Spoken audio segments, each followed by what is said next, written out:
LIC housing चल सकता है, बढ़िया शेयर है, बिल्डअप वगैरह ठीक था इसका। आज अब देखो डेज हाई पे है। कुणाल जी, मेरे को सिर्फ इतना पता करना है, इंट्राडे प्रॉफिट बुक करें या फिर अभी और चलेगा LIC हाउसिंग फाइनेंस? क्योंकि कॉल्स वालों को भी बेनिफिट है, फ्यूचर वालों को भी बेनिफिट है, और कैश वालों को भी बेनिफिट है। बस चेक इतना करना है कि और पैसा बनेगा या फिर यहाँ से बाहर निकले। इंट्राडे में मुझे लग रहा है कि मोटा मोटी मोमेंटम आ चुकी है। अगर इंट्राडे ट्रेड है तो इस लेवल पे प्रॉफिट बुकिंग करके चलना चाहिए।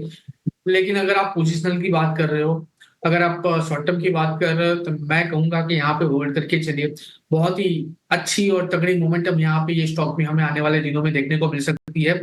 मैं लेवल की बात करूं जिस हिसाब से अभी स्टॉक ट्रेड कर रहा है, लेवल कहीं ना कहीं डिम्पी जी ऊपरी लेवल पे सबसे पहला जो है वो 780 का है।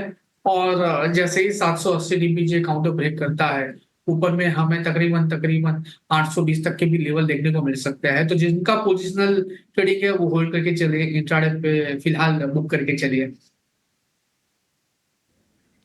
एक बार चेक करा लेते हैं। कुणाल परार जी, एक बार जरा चेक करना।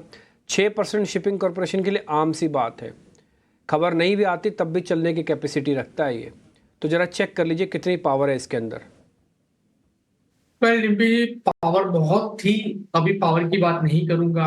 उस पावर के बेस पे काउंटर नीचे 200 से लेकर 260 तक की मोमेंटम दिखा चुका है ना। इस लेवल पे काउंटर ने जो मॉर्निंग में हाई बनाया था उसी लेवल पे एक रेजिस्टेंस आ रहा है। पहले भी अगर मैं बात करूं तो मई महीने में तकरीबन तकरीबन 265 के अराउंड स्टॉक ने रेजिस्टेंस फेस किया था। एंड वहां से हमें एक डाउनसाइड की मोमेंटम देखने को मिली थी। तो इस बार मैं इतना कहूंगा, वेटिंग वॉच कीजिए। अगर 265 266 के ऊपर अगर काउंटर सस्टेन होता है तभी नई खरीदारी करके हम लोग चलेंगे। एक सर, कोई सरकारी कंपनी आपकी नज़र में आ रही है? एक नया एंगल खुल रहा है वापस से विनिवेश वाला, जिसमें फिर से एक्टिव हो गया MOIL, shipping corporation of India, container corporation. ऐसे वो सारे नाम फिर से लोगों को याद आ रहे हैं जिनका विनिवेश सरकार की एक सूची बनी हुई है। मेरे को तो ये समझ में नहीं आता कि सरकार को विनिवेश की अब ज़रूरत क्यों है। भाई इतनी अच्छी बैलेंस शीट हो गई है, शेयर के भाव बढ़ रहे हैं, खुद आपको डिविडेंड दे देते हैं, तो आप क्यों बेचना चाहते हो किसी को? क्या इसी पॉलिसी के साथ कि गवर्नमेंट गवर्नेंस का काम करना चाहती है, वो कंपनी चलाना नहीं चाहती? तो प्रोफेशनल मैनेजमेंट है, चला तो रही है। थोड़ा समझाइए सर, ये विनिवेश वाला मैटर कितना गंभीर है। सरकार कर देगी इस बार अपने टारगेट अचीव? तो डिम्पी जी, आप अगर रिकॉर्ड देख लो पिछले कई दशकों का, आपको दिखेगा कि सरकारी कंपनीज पिछले कुछ ही सालों में अच्छी कर रहे हो। उसके पहले हमेशा सरकारी कंपनीज नुकसान करती थी। और ये ऑन रिकॉर्ड है। जब जो जमशेदजी टाटा का एक इंटरव्यू है जहाँ पे ऑन रिकॉर्ड उन्होंने कहा है कि नेहरू जी साफ बोलते थे कि सरकारी कंपनी को मुनाफा नहीं कमाना चाहिए, वो सोशलिज्म में ज्यादा ध्यान देना चाहिए कंपनीज को। और ये थॉट प्रोसेस के कारण सरकारी कंपनीज कभी भी मुनाफा नहीं की। और आप अगर कोई भी सरकारी कंपनी, आप चाहे BSNL ले लो और दूसरी प्राइवेट टेलीकॉम ले लो, या कोई भी सेक्टर में आप ले लो, ऐसे आपको दिखेगा कि जो प्राइवेट कंपनीज है वो बहुत बेहतरीन करती है। जिस साइज का आज LIC है, उसको मतलब कितना बड़ा ऑर्गेनाइजेशन होना चाहिए वो कंपेयर टू लाइफ इंश्योरेंस जो दूसरी प्राइवेट कंपनीज है। लेकिन आपको दिखेगा कि बिजनेस ज्यादा कौन कर रहा है आज के दिन भी। तो ये एक चीज है। और दूसरी चीज, देखिए, विनिवेश बहुत बढ़िया चीज है अगर सेलेक्टिवली करे। सरकार को क्यों करना है? मोदी जी 10 साल पहले उन्होंने यही कहा था कि अब मैं थोड़ा बहुत वर्डिंग्स में गलत हो सकता हूँ, minimum government maximum governance, right? या फिर एक और कहावत बोलते हैं कि सरकार का the business of government is not to do business. सरकार को बिजनेस नहीं करना चाहिए, सरकार को तो गवर्नेंस करना चाहिए, पॉलिसी फ्रेमवर्क्स बनाना चाहिए, और फिर बाकी इंडिविजुअल्स पे छोड़ना चाहिए कि वो लोग कैसा बिजनेस कर सकते हैं। तो ये एक अच्छी बात है, पहली चीज। और दूसरी चीज, देखिए, RBI ने एक बहुत बड़ा डिविडेंड दिया है, वो पैसा सरकार के पास रहेगा। और अगर विनिवेश करते हैं वो लोग, तो ये पैसा भी आप, मुझे लगता है कि काफी इस बजट में आपको दिखेगा, क्योंकि थोड़े नंबर्स कम आए सीट वाइज, काफी पब्लिक को बेनिफिट दे रही है सरकार, डायरेक्टली इनडायरेक्टली। ये होने वाला है, पहली चीज।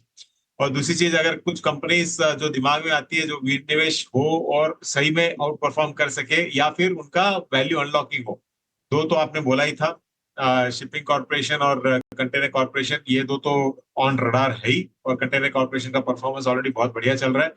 मुझे लगता है कि एक और कंपनी है BPCL, वो पिछले टाइम पे भी कोशिश में थे ये लोग, लेकिन कर नहीं पाए थे। वैल्यूएशन वाइज BPCL आज भी सस्ता है, और मुझे लगता है कि अगर कोई भी पॉजिटिव डेवलपमेंट्स उधर होता है तो बीपीसीएल बहुत अच्छा कर सकता है। और एक और छोटी कंपनी है रियल एस्टेट में, आज के दिन रियल एस्टेट बहुत अच्छा कर रहा है और मुझे लग रहा है कि अगले 3-4 साल रियल एस्टेट एक बहुत लंबे डाउन साइकिल के बाद अभी उठ रहा है ऊपर। तो एक और सरकारी कंपनी है हेमिस्फीयर प्रॉपर्टीज, ये कई बार हम लोगों ने डिस्कस किया है, ये अभी 200 आजू बाजू चल रहा है। मुझे लगता है कि यहाँ पे भी अगर कोई भी पॉजिटिव डेवलपमेंट होता है तो ये कंपनी भी बहुत आउट परफॉर्म कर सकती है। तो ये 4 कंपनी आप अगर फोकस करो तो भी आप अच्छा कमा लोगे। अगर सरकार का भी इन पे नजरिया जाना चाहिए, मतलब हेमिस्फीयर प्रॉपर्टी आई थिंक सरकार भूल गई है कि उनकी कंपनी है, तो उनको भी याद दिलाना बहुत जरूरी है। कुछ और भी स्टॉक्स पर नजर डाल लेते हैं इस वक्त। इस बीच सीमेंट कंपनियां नजर वहीं जा रही है। सारी सीमेंट कंपनियों को एक बार दिखाइए। सुबह थोड़ा करेक्शन आया था, लेकिन अभी एक खरीदारी आई है। एसीसी देखिए 3% ऊपर, अल्ट्राटेक में तेजी है, अंबुजा सीमेंट 5% ऊपर आ चुका है। मोतीलाल ओसवाल की पॉजिटिव रिपोर्ट आई थी जिसमें कि इन सीमेंट कंपनियों ने 8 से 10 रुपए प्रति बोरी दाम बढ़ाया था। इस खबर का सुबह तो कुछ रिएक्शन दिखा नहीं, लेकिन अभी देखिए एक अच्छी तेजी आई है। सुबह वैसे मिड कैप कंपनियां चल रही थी सीमेंट स्पेस में, लेकिन अभी ये तेजी आई है। डिम्पी, हमने हाईलाइट भी किया था सीमेंट कंपनियों को। पहले क्या हुआ, सेलन न्यूज़ हुआ, यानी कि जैसी खबर आई तो वापस टूटा, लेकिन उसके बाद एक लेवल टूटने के बाद फिर से रीबाउंड इन शेयर्स के साथ आ रहा है। फंडामेंटली काफ़ी स्टॉक स्ट्रॉन्ग है, नई सरकार बनी है, ताबड़तोड़ ऑर्डर दिए जा सकते हैं। आपको पता है कि थोड़ा स्टेबिलिटी भी दिख रही है गवर्नमेंट के अंदर, और अभी तो बजट आना बाकी है। और अगर कोई आदमी पीछे इस तरह 3-4 महीने पीछे चला जाए तो इंटीरियम बजट को अगर आपने गौर से सुना होगा तो सिर्फ और सिर्फ कैपेक्स से भरा हुआ था। एक्सपेंशन एंड और एक्सपेंशन, और जिसमें इंफ्रा का तो रिकॉर्ड एक्सपेंशन की बात भी गई थी। अगर वो सिर्फ रिपीट होके भी आ जाए ना, बजट कोई एडिशन ना हो, सिर्फ रिपीट होके भी आ जाए, तो फिर सारी कंपनीज के पास अभी गुंजाइश बनती है। अब इनके लिए मानसून नॉन मानसून वाला ज़्यादा फैक्टर नहीं रहता। ऑल्दो कई बार अच्छा मानसून भी सीमेंट की डिमांड को बढ़ा देता है, क्योंकि वहाँ पे पैसा आता है और डिस्क्रिशनरी पावर से सीमेंट भी खर्च होता है। गवर्नमेंट ने जो पहला फैसला लिया वो तो यही लिया ना कि वो 3 करोड़ घर बनाना चाहते हैं, तो बिना सीमेंट के घर थोड़ी बनेंगे।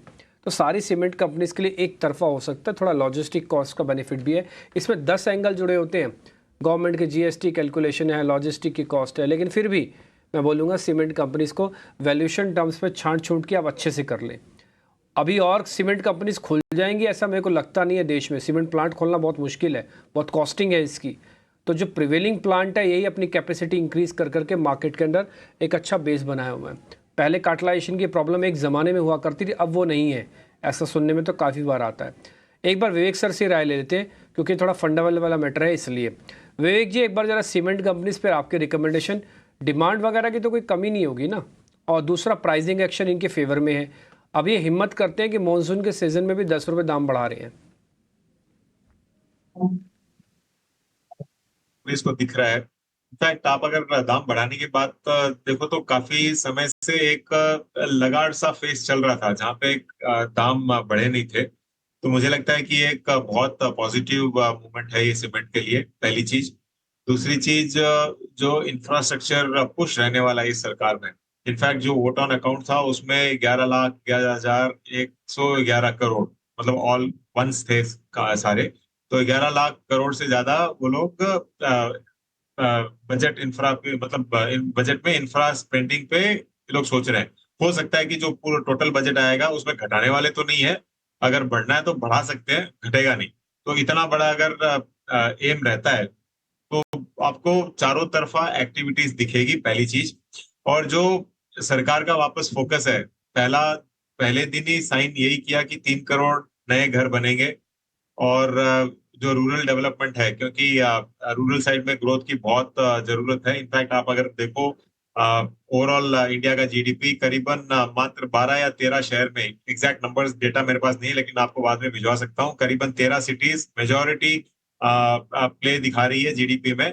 और जो रूरल साइड है वहां पे कंट्रीब्यूशन ज्यादा नहीं हो रहा है। तो सरकार का फोकस ये भी रहेगा कि रूरल साइड में आपको जोर ज्यादा लगाए। और तीसरी या चौथी बात यह है कि अब मानसून ठीक ठाक चल रहा है, पॉजिटिव सेंटिमेंट है ये। और जब मानसून अच्छा चलता है तो रूरल डेवलपमेंट आपको वापस हाई लेवल पे देखने को मिलती है। तो ये सारा का सारा एक पॉजिटिव एम्बियंस बन रहा है सीमेंट में।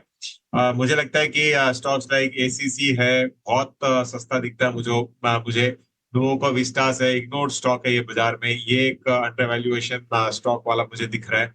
तो इन सब पे आप अगर फोकस करते हो, हाँ, जहां तक आपने कहा कि नया प्लांट लगाने का आपको 10-10 से लेके 12-12 साल लग जाते हैं एक सीमेंट के प्लांट को ब्रेक इवन करने में, तो पॉसिबिलिटी नहीं है कि नया कोई प्लांट आए।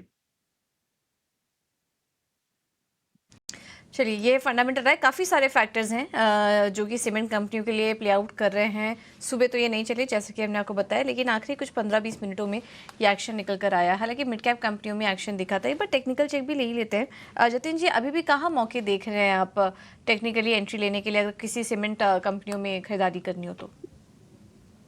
देखिए, हमें लगता है कि कहीं न कहीं इंडिया सीमेंट एक स्टॉक है जो अभी तक हमें चला नहीं ऐसा लग रहा है।